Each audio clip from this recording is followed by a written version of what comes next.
Well, I think we just wanted to start with a brief overview. I don't know how many people have a pretty good knowledge of blockchain, cryptocurrencies, not so pretty good.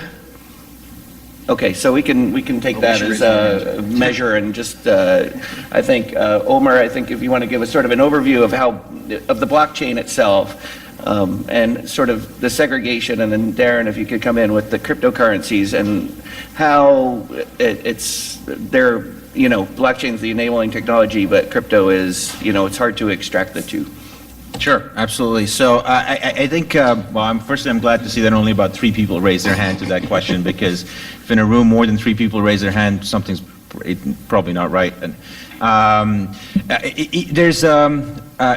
I think it begs the question, to understand the blockchain, to first understand how did modern communications evolve, and what is the internet, and what are the flaws of the internet that the blockchain actually fixes. We don't have to get into the technicals of exactly what a blockchain is, but you should understand what the benefits of a blockchain are. And so if you look at what is phone communication, someone recognized, we know who the someone is, that you could modulate analog voice, transmit it on an electronic signal, remodulate it on the other side, and that becomes a telephone.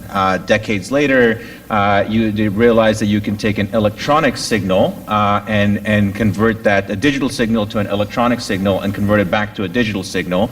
So those are your ones and zeros off of a transistor chip. A modem takes that, converts it into a signal that can go over a phone line effectively, and gets changed on the other side. That becomes the building blocks of what is today the modern internet. So it is a very simple communication device of a computer talking to another computer. Well, when it's just me and Lou talking to each other, we know who we are. I know I'm Omar, this is Lou, our 2 computers are connected. I send him a message, I say hello, he says hello back.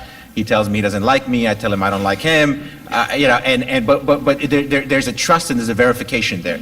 The same thing is true on a phone conversation. We're talking to each other and we know who we are. And it becomes more complicated when Lou then decides, I want to send a message to my sister, who then decides she wants to send a message to her cousin, who sends a message to their roommate, and it becomes increasingly more complex. And so a system develops of computers need to recognize who the other computer is, and that's what today is called the Internet Protocol. So when you hear, I need an IP address, that's what it is. And again, we don't have to go into static versus dynamic Internet Protocol, but it's one computer or one device recognizing who the other device is. And the fundamental issue of the Internet is one of trust and verification. And how do you truly know that the person, the counterparty on the other side, once you're 10 removed from them or 20 removed from them, is the person who you think that person is? And how do you know that the message that you send, if I send, and I give this example all the time, think about your email. I write Lou an email right now that says the opposite. I say, Lou, I really like this session. And he forwards that email to someone else who's in this room, changes the text of my email to say, I really dislike this session, and sends that email out. As far as the person who received that message now looks at it and says, Omar said he really dislikes this session, when I really said I like it, but I have no way of knowing that my message was altered by Lou and sent to someone else with a completely different message involved. And that's what the blockchain does not permit you to do. So blockchain solves the trust and verification issue of the internet, and that's fundamentally what it does. Now, if you start thinking about applications of that, there's a lot of applications of it, and I think over the years and decades we're going to see a lot of applications show up. And money is an easy first one, and the inventors of the blockchain knew that. In order for people to understand what the blockchain was, money is based around trust. I need to be able to know that I am sending you money and the money is real. When I'm giving you cash, that's easy. Mostly, I'm giving you a $100 bill, you presume it's not counterfeit, it's actually money. Services like PayPal get invented on the internet because they are trustworthy services of making it's a medium of exchange. And so for a medium of exchange, it made sense to start out with crypto, but there's a lot of other applications. So that's basically what the blockchain is. And think of it as something that allows all the people who are transacting on the chain to know who the other people are, and to know that what they're receiving is something that is valid. And if it is not valid, so in the example of my email, if we take the same email and put it on a blockchain, when I send Lou that email and he forwards it but he alters it, I will know that he has altered my email. And And that's the fundamental difference. I'll take another stab at it. It's also one of the reasons called a distributed ledger technology is that you think of it as a notepad. All of you have a notepad in front of you. So each of you have a notepad. You write something down on your note. I give you information to write on your note. Everybody then has to agree that you wrote something down on the note, and it's what I gave you to write on your note. Okay? And that agreement is called a consensus protocol. That consensus protocol ensures that whatever was written on that note is there, everybody agreed it was written, and it's there. Now, what's nice about blockchain, actually, is it enables other technologies to be layered upon top of it. So if you add distributed apps, these are apps that, out in the wild anybody can use, they send information back to the blockchain. It can then be recorded in the blockchain in such a way that there's a consensus that ensures that whatever was put on the blockchain is secure and everybody agreed that it was put there. That becomes important for certain technologies like gambling, for example, where you want to make sure that an operator is putting correct information, putting the RNG information, for example, of a game, the random number generator of a game, and recording it beforehand to ensure that nobody cheated in that game, that there are maybe technologies built into the apps that can prove that randomness actually happened in the app, a variety of other tools. Cryptocurrencies evolved as kind of an additional layer technology on top of blockchain, because people realized they could create a currency, if you will, a medium of exchange, a way for people to ensure that there was a component within the blockchain that incentivized certain people to mine it or increase the amount of blockchain, because there was a problem they had to solve, a payment they had to create, and that would expand it. And if there was demand, there'd be enough money available to allow this to happen, because when you expand the blockchain, you have to generate electricity to do so. And so there's a cost. If there's not enough value in expanding the blockchain, then people won't expand the blockchain and it'll decrease. So demand goes up and it's self-correcting, if you will. So that's the core of the blockchain. Now, one of the things we do is we use the technology, that ledger, to record information on it. And we do it in a way that's sort of different. One of the problems with the blockchain is that consensus that we just talked about. If thousands of people around the world are trying to reach consensus on something, it takes time. It takes resources in the internet. And that's one of the big challenges of the existing blockchain. How do you run games on the blockchain? Several solutions have developed in this space where people sort of cheated a little bit. They create an app that generates a lot of results, and they don't record them all on the blockchain. We call these state channels. And then we've developed a solution that kind of takes everything off blockchain on our own private blockchains, and then we record everything game by game, transaction by transaction on our blockchains. And then we have a system for verifying all of that back to the public blockchain. So there are different ways to approach it. Ours is sort of unique in this respect. We use the core technology of the blockchain to do it. Great. Thanks. Lou, I think we want to sort of just get into the aspects of, cryptocurrencies within gaming, and being a regulator in New Jersey. Do you want to just sort of comment on where you think they're going to be? Are they going to be adopted in the gaming industry? And sort of what are the, some of the regulatory maybe hurdles that are going to stopping that from happening?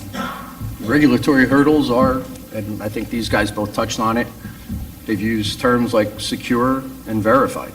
The big issue with crypto is people want to have anonymity. And when you're talking about payments and payment sources with online gaming, and especially with sports wagering, from a regulatory standpoint, with online gaming, there are no payments. We know we can look at everything. We know who every payment is coming from. We know every transaction. We can track every transaction. We know where everything is going. We see the flow both ways. That way, if there is any dispute, if there's a dispute about a game, we can track it. So when you start talking about crypto and anonymity, it's the anonymity that right now is doing it in. And anything we do with regard to payments from a regulatory standpoint We're going to be guided by FinCEN, AML, and our Department of Banking and Insurance. And right now, you call either one of them and you start talking about crypto, the line goes dead.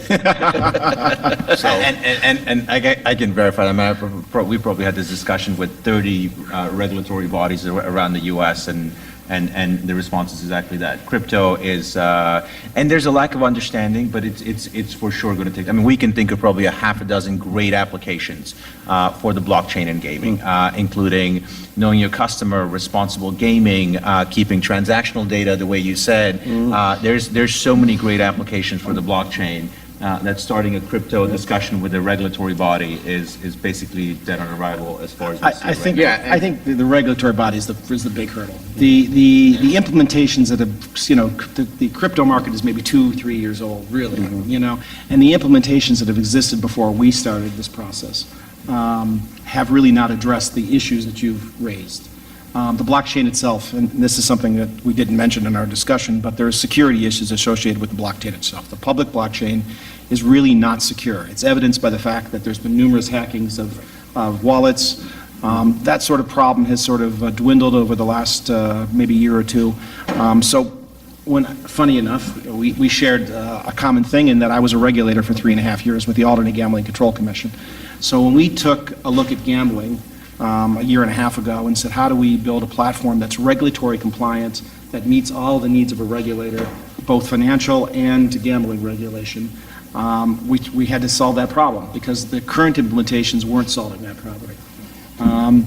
That's part of the reasons why we developed a system of private blockchains linked to the public blockchain. When I say linked, it's only linked by a SHA-256 hash, by a cryptographic hash. And that's designed to ensure that our blockchains are not changeable, okay? And then in addition, we have an audit chain, which contains every single transaction by transaction on our chain. We have a execution chain, which hides our smart contracts. Smart contracts are programs that are written for the blockchain, for Ethereum blockchains. And in addition to that, we have a performance chain, which publicly displays every one of our transactions as it happens in real time. So we said, okay, what does a regulator need? He needs exactly the things you need. He wants to see every single transaction that happens. With state channels that were implemented before we came along, they were grouping transactions. It wasn't recording every single transaction because they couldn't pay gas, they couldn't pay these costs. We solved that issue. As for anonymity, you know, we've mapped the genome. I can assure you the genome is not anywhere near as complex as mapping the public blockchains that exist right now. It's really not as anonymous as people think. Moreover, the payments ultimately have to end up back at a bank if people want to cash out. So there's going to be AML and compliance at the end points, beginning point and end point for people who come into the system. So I think regulators can get comfortable with that. The biggest challenge is regulators just getting comfortable with crypto, I think. And it's new and it'll take time to evolve. But if you can run a game, and people often ask me this question, like, do customers really care? Does a customer really care if the game is fair and you can prove it? And the answer is, when I first did Amazon back in 2000, when I was living in Tokyo, and everybody said, well, Amazon's not going to work because, you know, you have to pay for packages to be shipped and this, but it's more convenient, but it's never going to work. Well, the reality is, if a consumer has a choice between a game that is absolutely fair and can be proved beyond a shadow of a doubt that the randomness is fair, that every element in the transaction can't be changed, I can assure you that consumer is always going to take that over a game that runs on servers that can be ultimately manipulated either by rogue employees or by the company.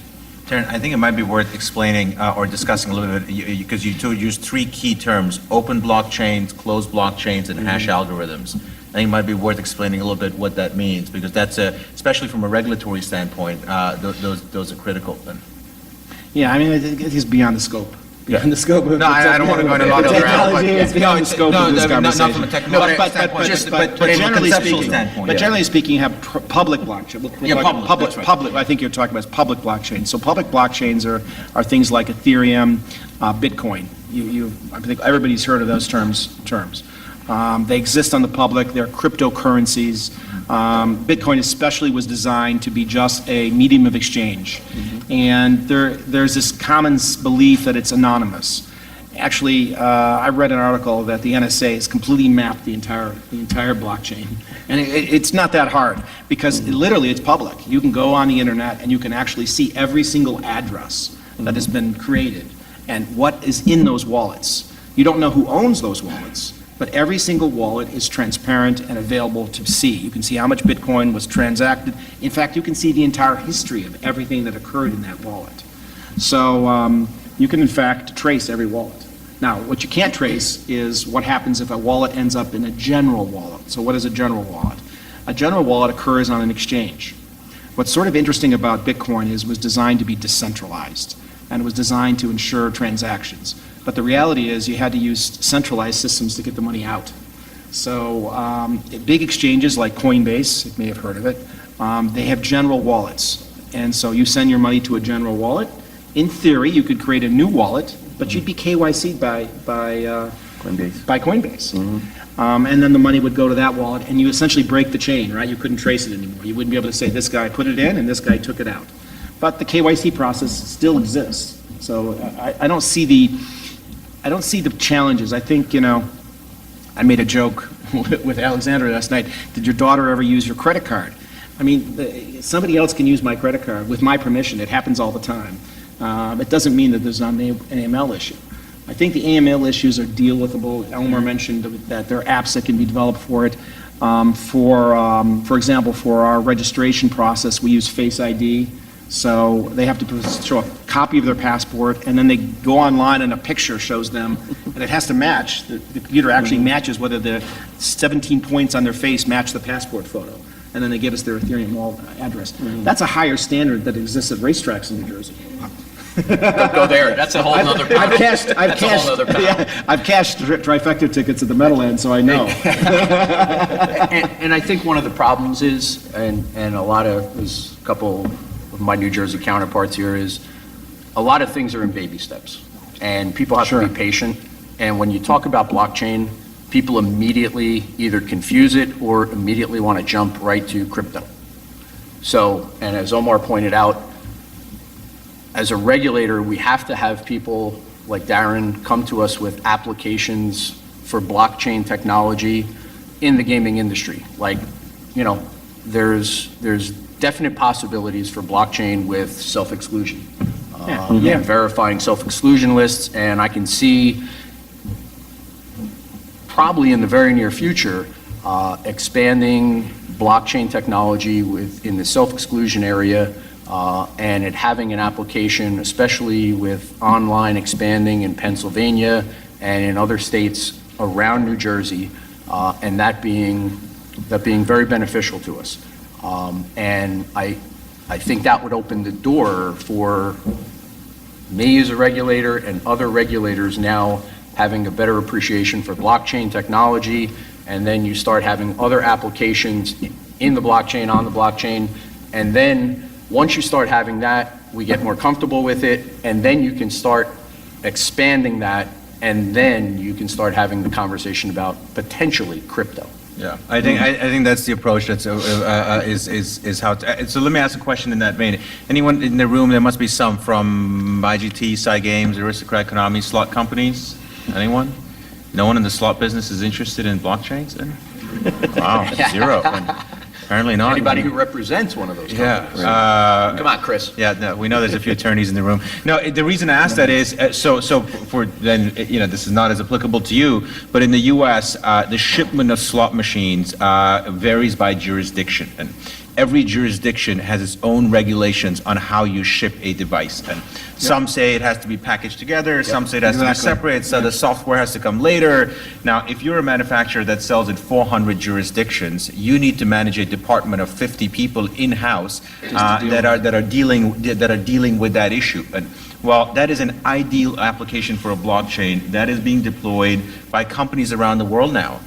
Smart contracts are being built by shipping companies, by trucking companies. There is no reason why the U.S. gaming industry, working with the big systems providers, the slot providers, and working with regulators, that's a relatively benign way of bringing real efficiency using the blockchain in the industry for suppliers and for regulators and get used to, hey, Exactly. I see what a blockchain is. Now I'm used to the blockchain.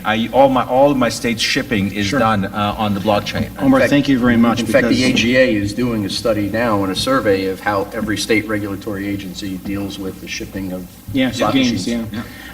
You raised two really good points, actually. One is, we have two core technologies. One is something we call the goalie algorithm, which we had to borrow from Palo Alto Research Center. It was developed by Edmund Philip Goalie, and it uses as its inputs industry standard RNGs. And as a regulator, that's important. And then it uses cryptography and mathematics to mix them up and produce a new random result. So for you, all I have to do is come to you and say, look, we use the same RNG that PokerStars uses for its applications. All I gotta then do is prove to you that the cryptography and the math actually regenerates a new RNG. So that's one core technology. The second core technology is something we call LEAP, which is these private blockchains which are linked to the public blockchain. That is a secure platform. As a gaming regulator managing gaming platforms, you don't want something that sits on a live blockchain. Exactly. And you know what? Not just you, but companies don't want Right. that. Is Betfair going to risk its reputation over running an application on a live blockchain? I don't think so. And with smart contract exposed to hackers, no way. It's just not. It's not a practical application of the thing. So, and the other concept that you really hit on indirectly was talking about video slots on the flight in. And this goes to this question of whether or not blockchain gambling is going to become something meaningful in the next 10 years. On the flight in, I was talking to the director of strategy of a major gaming company, and we happened to sit next to each other, and he says, how are you going to get content?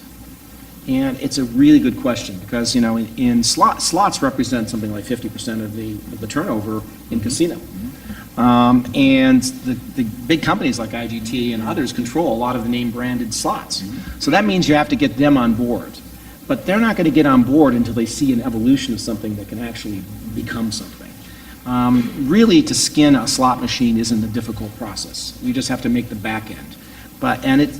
All of that then has to get recorded. Our RNG can handle the RNG inputs for a slot machine, but that's not enough. There's mathematics that have to also be recorded on the blockchain. So that process will take time. I think that blockchain gaming will develop in markets where blockchain is already accepted and used, and that's the Eastern Europe and the Far East. And then eventually it will evolve to the U.S. and to other jurisdictions where it can. But online gambling in the United States isn't a big deal right now. Sports betting is, but online gambling isn't. So it doesn't really matter that the U.S. hasn't opened up, really, at the regulatory situation here. The online gambling business outside the United States is massive. Right. It's a huge industry. I think you can live without the U.S. for a while. It'd be nice when it eventually opens up, but crypto is accepted outside. So then this last point comes to the question of whether or not you can run a profitable blockchain gambling business. The daily turnover in crypto is about $120 billion right now. And that's with Ethereum down 80%, Bitcoin down 80%. $120 billion a daily turnover. If you just do 1% of that in one business, it's $1.2 billion a day. And that's not gambling turnover, which is a multiplier effect. So yeah, you can run a profitable blockchain casino in crypto today, I believe. I think that, ex-US. And do it properly. Proper KYC, proper age verification, proper self-exclusion. All these things, these technologies can be built into the system. So now that I know there's no slot system providers in here, I can badmouth them. No, I'm just kidding. We work with all of them.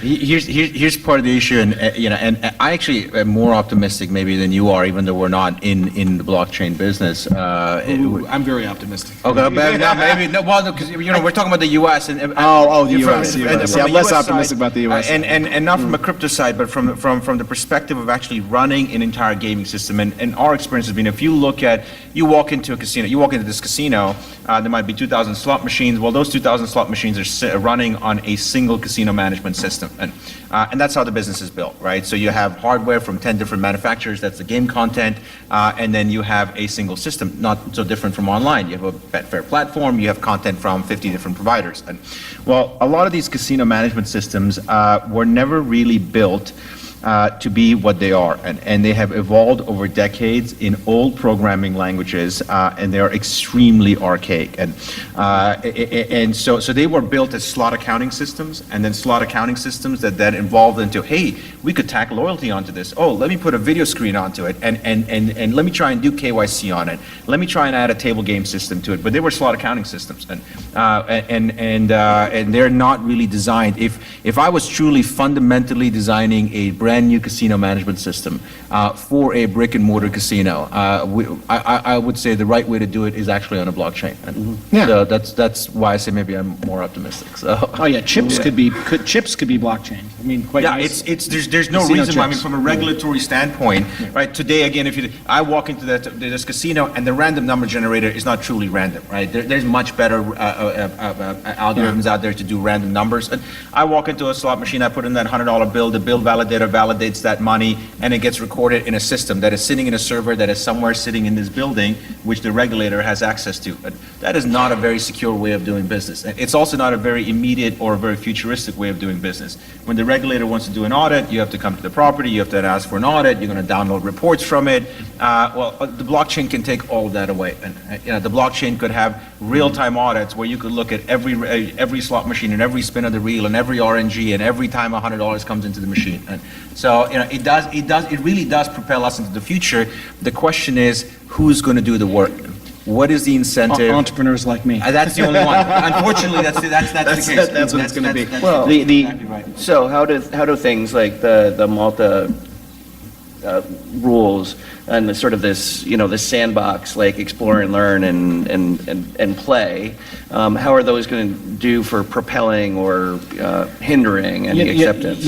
First of all, the last 2 years saw a number of initial coin offerings that were really developed by technology people. They didn't have industry experience. They were just going for the fast money. Really, I hate to say it, some of them may have been well-meaning. Some of them may have been less well-meaning, but some of them were well-meaning. They wanted to be on the cutting edge. They're 20-somethings. They thought they could create something new and do something, but they didn't really have an understanding of the ecosystems that were already in place.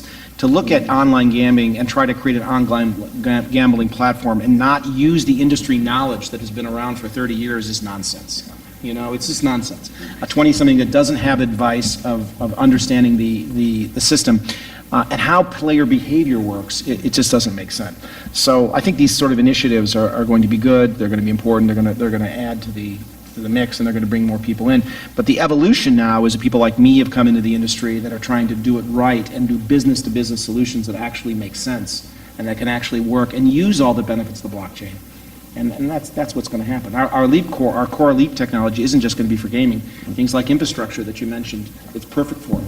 Oh, I'll share with you guys. I was at a session a few weeks back in San Francisco. It was being led by PayPal. The other companies that were there, Uber was there, Airbnb was there, Ticketmaster was there, and the number one topic of discussion was how do you take a person's digital ID, a verified person's digital ID, from the digital world to the physical world, and how do you move them within different digital assets, right? So if you think about the ecosystems that these companies run and how a person moves from one place to the next, now if you apply that to this place, I go to the nightclub, well, I need to be verified.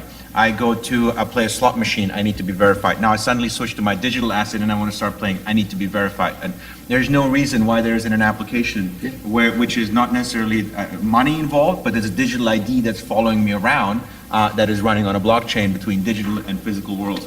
And we see that all the time, especially now with online companies merging into sports wagering, fantasy companies getting into sports wagering, and they want that seamless wallet. Yeah. And they want it seamless for their customers. And I see that potential there. Yeah, one of the other drawbacks from gambling, and it's not just going to be gambling, other industries are going to suffer from it, was this ICO. For those of you not familiar, an ICO is an initial coin offering where somebody launches a coin and they use the proceeds to fund a project. Unfortunately, the design of these tokens often didn't have any real value system for them. The theory was that you would use it on the platform, and the platform would gain acceptance, and then the token would go up in value. That's not really an economic model, if you really think about it. It's not. An economic model designs something that is stable. In the gambling industry, I don't want to mention their name, but there was a poker ICO a few months back. And well-meaning, it had proper backing, it had a professional poker player. Anytime an ICO has a professional poker player, I'd be worried. What could possibly go wrong? But the concept was, they're going to build a decentralized poker app, and they use an algorithm similar to ours. It's a less effective algorithm, but it still was called mental poker, which you have to use for poker. It's a cryptographic algorithm for generating random results. All of that's great, but here's where it failed. It fails because it has a token that nobody can define the value of. Now think about that. If you're a gambler and you're holding $100,000 of token value in your wallet and you gamble, and suddenly the token drops 30%, you just got wiped out of 30%. Your whole edge just got destroyed. What's the value in that? So another area that gambling ICOs have failed is they haven't looked at how to stabilize the value of the token. Because they want to sell, crazy valuations on tokens. It wasn't about building a product, it was about building some token model that they could use to raise money. So one of the things we've worked on is how to stabilize the token so people could actually get their money in and get their money off the platform. So that's one of the, I guess, one of the problems with the digital casino and using cryptocurrencies for gambling is that you're gambling both. Yeah. You're gambling both. You're gambling the value of your coin versus while you're also gambling with the coin.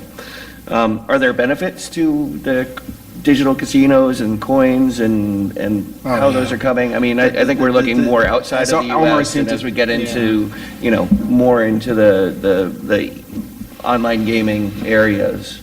The benefits for the consumer. Yeah, I've been money laundering. I was a regulator for an offshore. He was for New Jersey.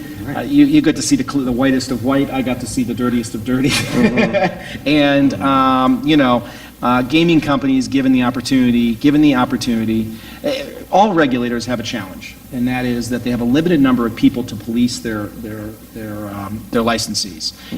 As a state regulator, you have a huge advantage over something like an offshore regulator, because it's not really your business. You're paid by the state, and the incentive is there to really make sure that the licensees are under control, and you're given the resources that you need for the amount of licensees that you have. And we're going to be driven by consumer protection. Yeah, I think all regulators are driven that way too, but even the offshore ones are driven that way. I'm not going to badmouth them. But the truth of the matter is, they have limited resources for the number of licensees that they have, and that runs into challenges in terms of from a regulatory standpoint. What's great about the blockchain actually is when it's done correctly, it can take a big burden. It doesn't change regulatory situations, but it can take a big burden off regulators, because games can be designed so that everything is provably random. So once you've tested it, you can be very confident that you can easily retest it to make sure that it's random and they haven't changed the randomness. So currently in offshore regulation, for everybody's benefit, when a licensee gets licensed, I'm sure it's the same in New Jersey, they have to go through a testing procedure to make sure their RNGs are tested, the gaming equipment is fair, yada, yada, yada. I don't know how much retesting you do, but the reality is, on offline, sometimes people test their equipment and then they change their equipment. Any change to the system in New Jersey has to go back through our lab. Yeah, but you don't know if you're dealing with reputable companies. You're dealing with reputable companies. So that you don't have that risk. And therein lies the difference between New Jersey and offshore. Yeah, I'm sure. And it's not that they're not, but one of the core principles of regulation for the offshore is to do probity checks. The idea behind probity checks is that you're dealing with an honest person, but nobody can be 100% sure. You almost said that with a straight face. Yeah. No, we did a great job of it at Alderney when I was there, at least. But probity is the core element, right? If your probity is wrong, they could still change it, and you don't know. That's the problem. A rogue employee could change the random result, and there's not an incentive for him to do it, but a rogue employee could change the random result in one of your licensees, and you wouldn't know. And that's the problem. With blockchain, you can ensure that doesn't happen. And so from a regulatory standpoint, blockchain actually gives benefits to regulators, tremendous benefits. And that's why it's just a matter of time. It's not a matter of if. It's education and time. Education and time. If you had to say how long. Amazon took 10, 15 years. Maybe it takes 5, well, it's not going to be 5, maybe 10, 15 years. But I think there'll be a very good business offshore for a while before it gets accepted industry-wide. Omer, how long do you think? it's You know, gonna take? I mean, time is always, so we can all take a swag, right? I don't know how many of you have read the McKinsey report from the 1990s that said that there's going to be like 4 million cell phones in the world by 2005, right? I mean, I think That was way off. Yeah, I think the number is now 8 billion cell phones, or The internet moves whatever the fast, number and so is. it's hard to do.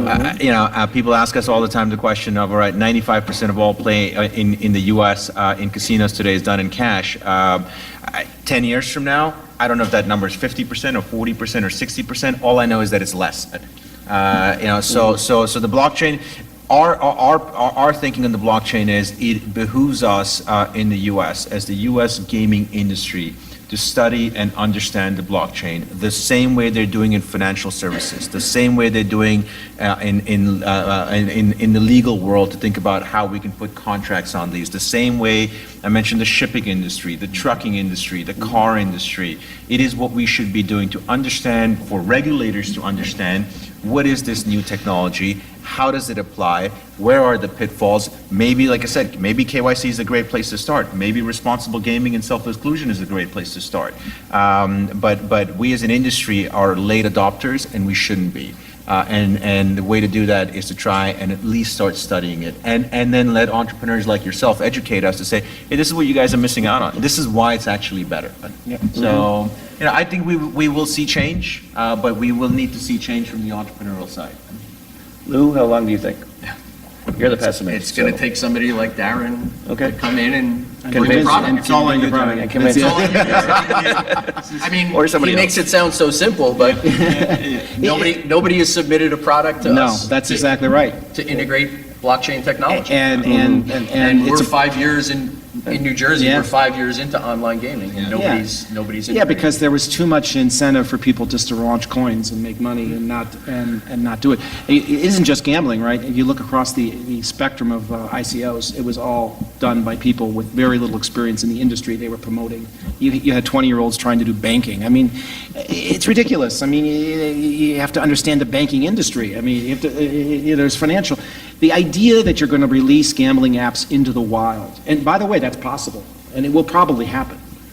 You know, it's irresponsible from a moral standpoint. You know, you won't have self-exclusion. You won't have underage gambling. You'll have 10-year-olds gambling. I mean, that's just, you know, governments will attack those apps, and it'll be like, you know, not Napster, but, well, Napster is a good example. It would be like Pirate Bay all over again. These things will happen. There'll be things that bring bad taste to the mouths of people, but just like in sports betting, there'll be people who'd still do illegal sports betting, even when you have legal sports betting. It's not just going to go away. So none of these problems will be completely solved, but the blockchain definitely creates opportunities that just aren't there without it. So I'm interested in, to ask this question, I'm always interested in a blockchain panel session. Who attends a blockchain panel session or a crypto panel session? Well, I know these people do, and my curiosity is, you know, are there operators, are there suppliers, right? Why spend an hour of your time thinking about blockchain and crypto, you know, and how you think that's going to change what it is that you do? And obviously, I'm not asking for everyone to raise their hands and tell us what they do, but it is something that it is continuously I'm curious about, right? When you're looking at product or technology that is, we're all saying it's going to happen. When it's going to happen, we don't know. How it's going to happen, we don't know. But it is something that I'm curious about. And so, anyone who wants to tell me later, I'd like to know. Or maybe, Yeah, I mean, I don't know that we want to do a poll, but. Yeah, no. No open polling. But I do think we want to open the floor to any questions, if anybody has anything for the panel. There's one. We have microphones around if you want to use that. I'm Hans Baspel from the Danish Gambling Authority. I'm here because it said implications for regulation in the subtitle, so that's the answer to your question. But my question is, you mentioned that there's some math in a slot machine which is not the RNG. Do you see the blockchain as a way of recording how the machine went from the input from the Absolutely. RNG to the output towards the player, whether in Absolutely. symbols or in winnings? absolutely, that's actually the challenge, right? So we could get IGT to let us skin their game, and they could give us the skin of the game, but the math behind the game, which is another critical element, right? There's so for a slot, for those of you who don't understand, a slot machine has a pay table, and that pay table is determined just by certain mathematics. So it isn't just, you know, an RNG that determines the spin, which it does, but the pay table, the math has an important part in determining the random outcome in the entire game. So one of the challenges will be getting licensed people who own popular games that millions of people use around the world to adopt the blockchain. But absolutely, all that math has to go on the blockchain and be secured. Otherwise, how can you guarantee that the game is fair? You know, and by the way, having been in the offshore market, I can tell you that popular games are illegally skinned. You know, it's a big surprise to everybody. They're illegally skinned, and they run on servers in Eastern Europe, and people play them thinking that the pay tables are the same as the pay tables in the real game that they're playing. But in reality, the pay tables are designed so that the player is losing, you know, the return to player is around 20%. It's a huge gouge, huge. I actually met an operator like this once that was using skin games, illegal skin games. I couldn't believe it when he telling me this story. So it's a real problem, and yes, that was once companies like IGT and others accept blockchain and they start making products for people like us, then there'll be an opportunity to record that information, and that'll take a huge burden off the regulator. Oh. Great.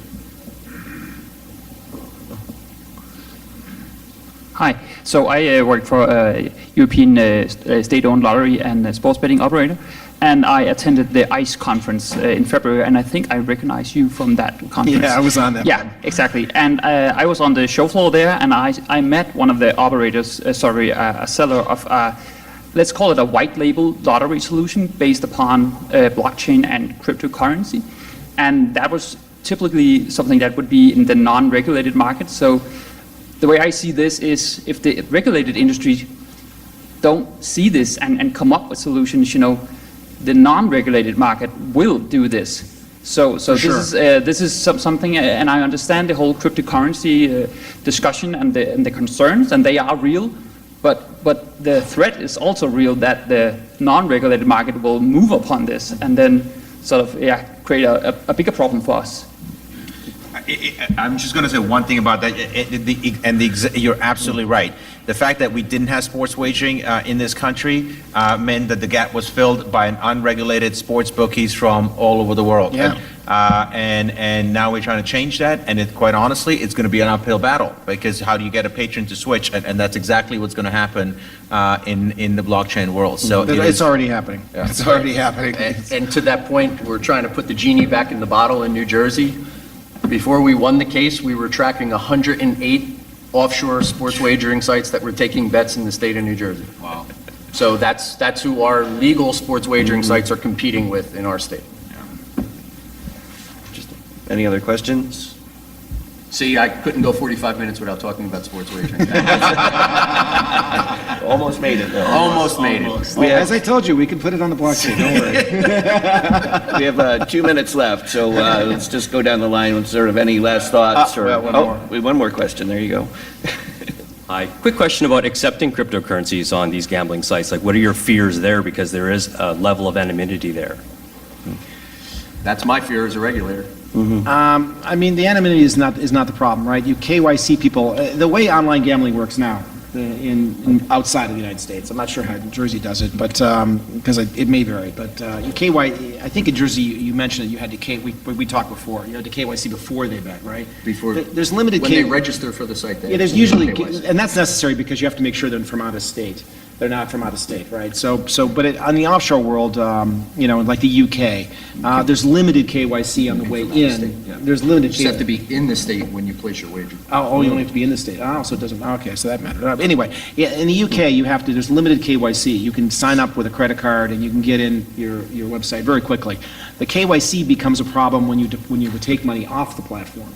So the KYC problem can be solved a lot easier. Face ID, passport checks on the way in. The same way that crypto exchanges already do it now. So KYC is not the big problem that people think it is. It's sort of a myth. And really, anonymity for most coins isn't so anonymous. As I said, all of the ledgers are public. There are cryptocurrencies like Monero that are designed to be specifically anonymous, and they cannot be easily tracked. And so they exist at eCash. They exist, and they're a problem, but I don't think any reputable platform takes them. so it's irrelevant. But yeah, I mean, you can know the source of funds by looking at the chain and where the money came from. So you can see if it came from a Monero account. You may choose to not take that. And I think there's controls that could be put into place on the currencies and on the wallets, on the acceptance. And it's, again, I think we go back to that. Yeah. It's time, it's education of our regulators, I mean, and look, showing them that we can get past some of these In the pieces. UK, the average bet's around 20 pounds. What is it in New Jersey? It's probably $20, $30, the average bet. It's small, right? You don't really have a real money laundering problem for 80 or 90% of the action. No, there's no money launderer is going to take advantage of a $20 average bet. The problem is on the big accounts. That's where you might have the issues. So, and I think when sports betting becomes more mature, that'll be a bigger problem for New Jersey is AML, because you'll have bigger bettors. We've talked about this in our conversation before. So I don't think AML is a huge problem in online gambling, whether it's crypto or not. I think, there are much better places to do money laundering than in crypto casinos. And crypto itself, as big as it is, I don't think it's a great opportunity because of the volatility of the currencies. They don't present a lot of opportunity for money laundering, and even the stable ones like Tether only have about a $3 billion market cap. So there are better places from Danske Bank is German banks that are being accused of money laundering are bigger threats, I think, than crypto is right now. Okay. Any other questions? Because I think we are out of time. There's going to be a lunch break till about 1:30, I heard, so then we'll come back into session then. Thank you, everyone, for joining.